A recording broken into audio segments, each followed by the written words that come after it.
Now, let's come back to a significant benefit work permit, C11. Where is the basis for that? It's the basis is in the law, okay?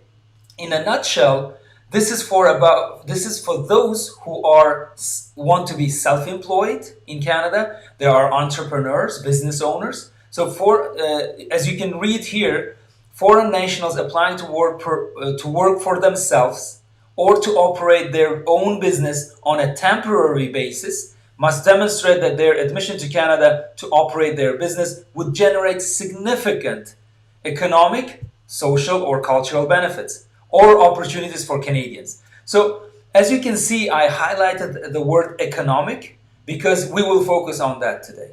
There's social and cultural. We will touch upon that, but not in detail today. Okay, so economic benefit. This is what the governmental position on this. Okay, so you need to bring significant economic benefit. Let's focus on economic only.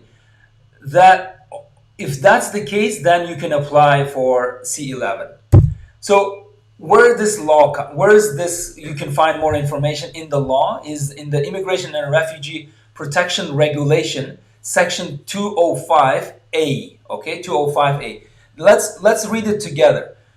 The law says a work permit may be issued under Section 200, which is the relevant section in the regulations, to a foreign national who intends to perform work that would create or maintain significant social, cultural, or economic benefits or opportunities for Canadian citizens or permanent residents. So this is, dear ladies and gentlemen, this is your framework. This is where the immigration authorities look at, they start their analysis. Can you bring, create, or maintain?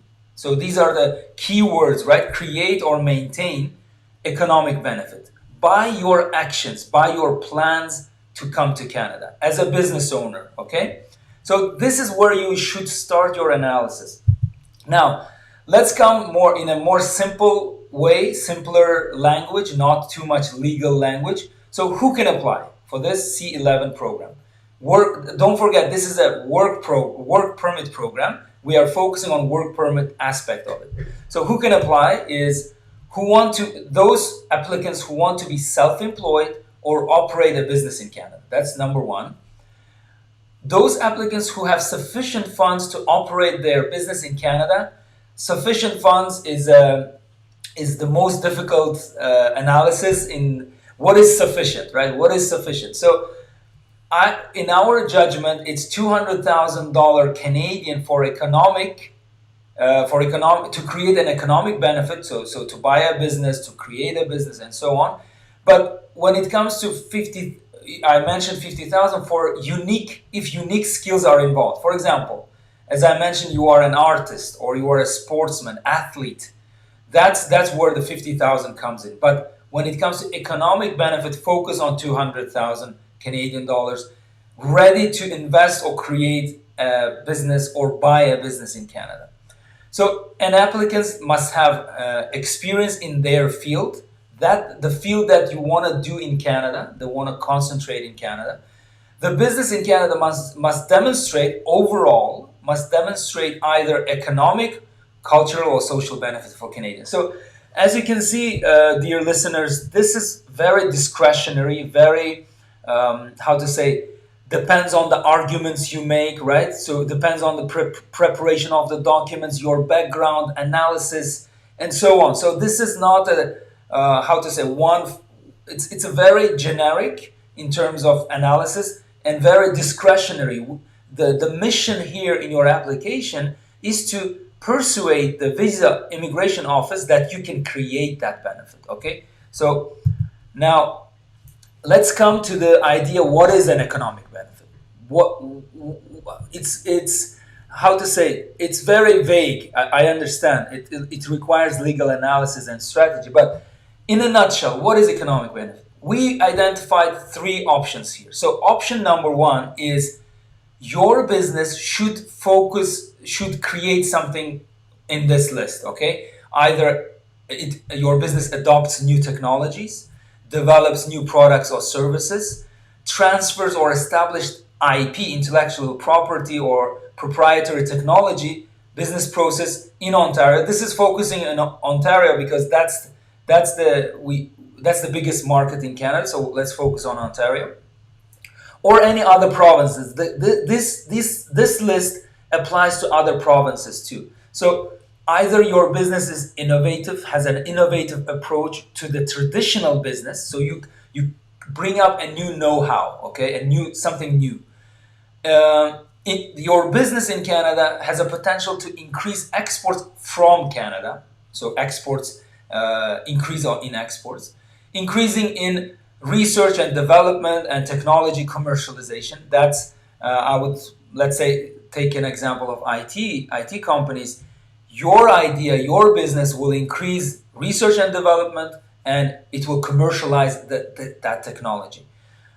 Or providing products or services to underserved local or regional markets within Canada. So this is, I highlighted there, I underlined, that's very important because you may be in a traditional business. However, if you bring that business, if you want to create a business in the Canadian underserved localities, in the provinces where there's not much businesses, local rural areas, regional markets, that's considered economic benefit, okay, from the Canadians' perspective. And of course, transferring knowledge or transferring a technology, an existing technology or specialized knowledge. So this is option one. For this option, you can start from scratch. So instead of buying a business in Canada, if you fit to option one, which is strategic priorities, in the example of Ontario, these are the strategic priorities. Okay, if you fit into one of these, it's okay, and I would say you should consider creating your own company from scratch instead of buying an existing company. So let's continue with option two. Okay, option two is, again, what is economic benefit? Then you should concentrate on sectors. So in Ontario, and these sectors are defined by each province separately, but in Ontario, this is the section, this is the list the sector list you can focus on. This is aerospace, automotive, chemical and biochemical industry, clean tech, financial services, food and beverage, manufacturing, forestry, industrial automation and robotics, IT, life sciences, mining and tourism. Okay? These are key sectors. If you want to do business in these sectors, that's considered to be significant benefit. And again, I will repeat, in this option, it's okay to start a new business in Canada instead of buying a business. Okay?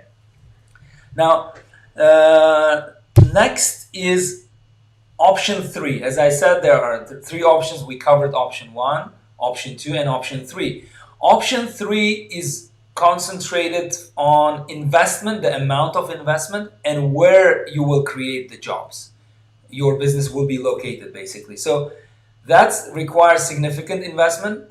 And I would say, in order to qualify under economic benefit, you should consider small cities in Canada, not metropolitan big cities. And you should aim to create between 2 and 4 new jobs through your activity. So here, the option 3, as you can see, requires like purchasing a business in Canada. So while you purchase the business in Canada, you inject new money, new energy, and you have a potential to create new jobs. That's considered economic benefit. Okay? So option 1, I will go back a little bit. Option 1, strategic priorities, the areas, what is considered economic benefit, sectors, determined by province, but overall in Canada, these sectors are quite strategic and key.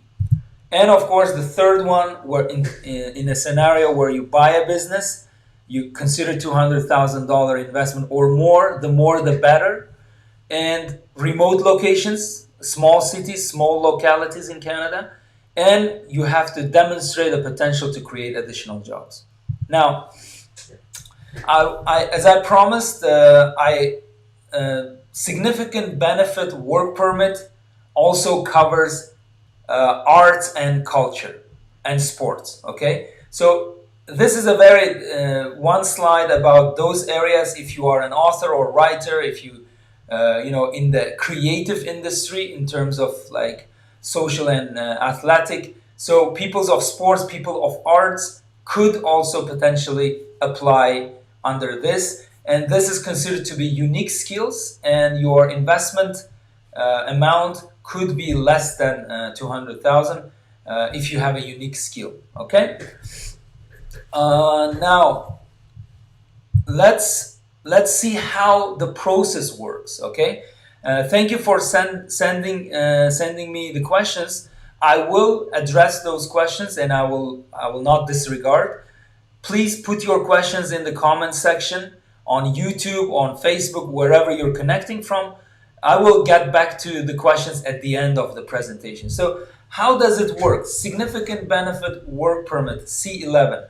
Basically, there are three big steps from your initial application to permanent residence, okay? But don't forget C11, we are today focusing on the work permit aspect. There's also PR aspect, permanent residence aspect, but we will concentrate on work permit. That's the initial stage that you are coming to Canada on a work permit. So focus on three steps. Business in Canada. Either you register in, as I said, in option one, option two, you create from zero basically, or you buy an existing business. Option three, okay? And then you apply for work permits. That's a work permit stage where you have to provide a business plan and you have to demonstrate your funds, of course. And the funds are also related to buying a business on at step one, because if you go with option three, you buy a business and you need to demonstrate the funds there. And you apply for work permit. So business in Canada, either purchase or create, apply for work permit, and then after 1 year of operation under work permit, you satisfy language requirements, you could potentially go forward with your permanent residence. So in a simple words, 1, 2, 3, business in Canada, create or buy, apply for work permit, get a 1 year work permit initially, come to Canada, start working, operate genuine business, create jobs, create benefit, and then after 1 year, that's the earliest you can start your PR. If you are ready after 1 year, yes, why don't you explore a permanent residence option? But in the meantime, with the work permit, your family, your children, dependent children under the age of 22 can come to Canada.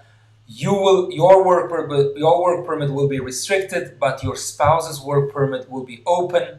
Your kids, if they're going to school, they can go to public schools for free. So your life starts in Canada, but as soon as you are ready for permanent residence, then you should apply. Okay. That's in a nutshell. I try to cover it under 20 minutes.